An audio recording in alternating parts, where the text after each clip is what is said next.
I still remember the way my uncle stared at me that night, like I'd shown up uninvited to my own life.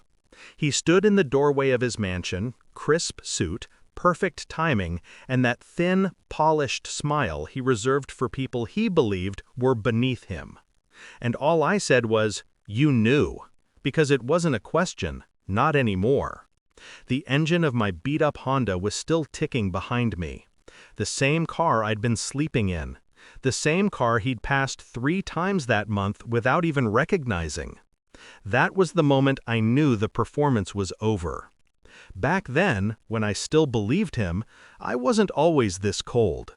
There was a time I thought Uncle Marcus was the closest thing I had to a parent.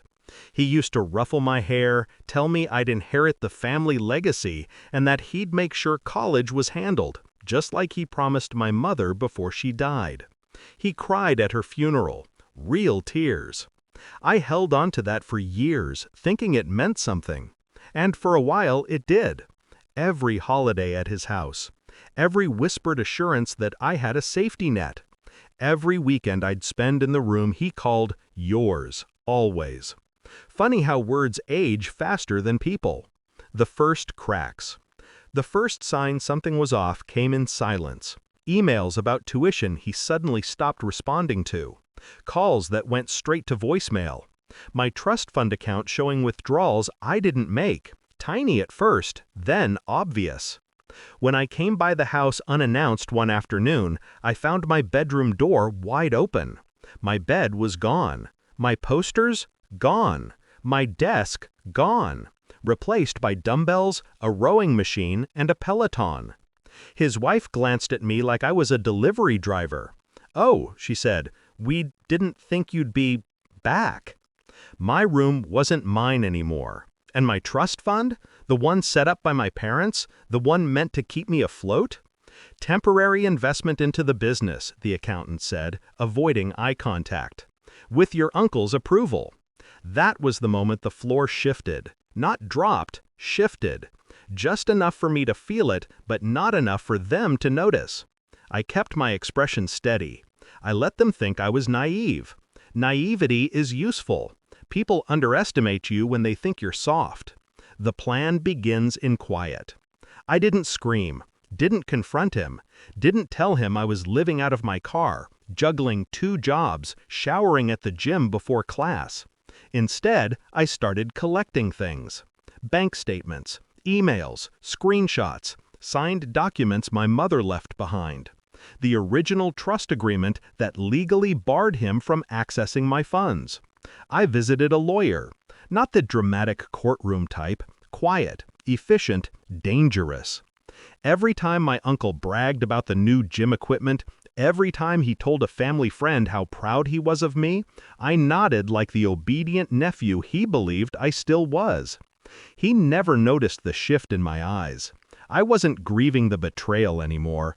I was shaping it. Execution. The lawsuit hit him first. Straight to his office. Misappropriation of fiduciary funds, breach of trust, financial exploitation.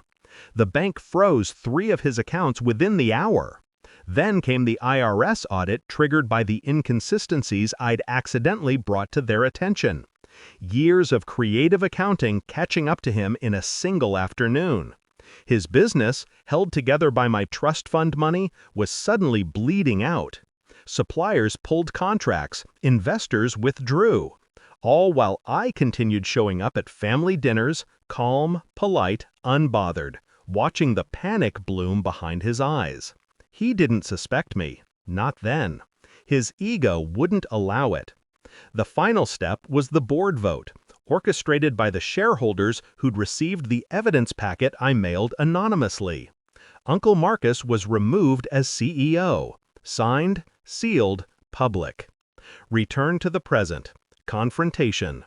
He stood in his mansion doorway that night, the foreclosure notice taped to the gate behind him, though he didn't know I'd seen it. "You ruined me," he whispered.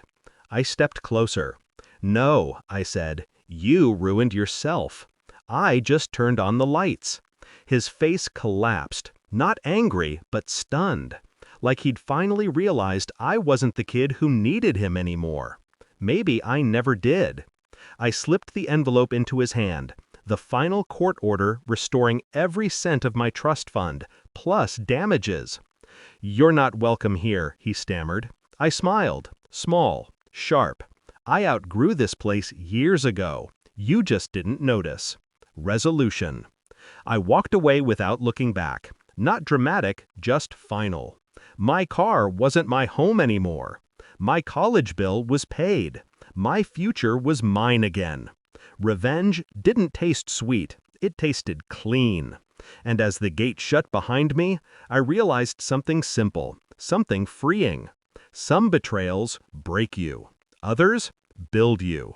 This one, it carved me into something he never saw coming.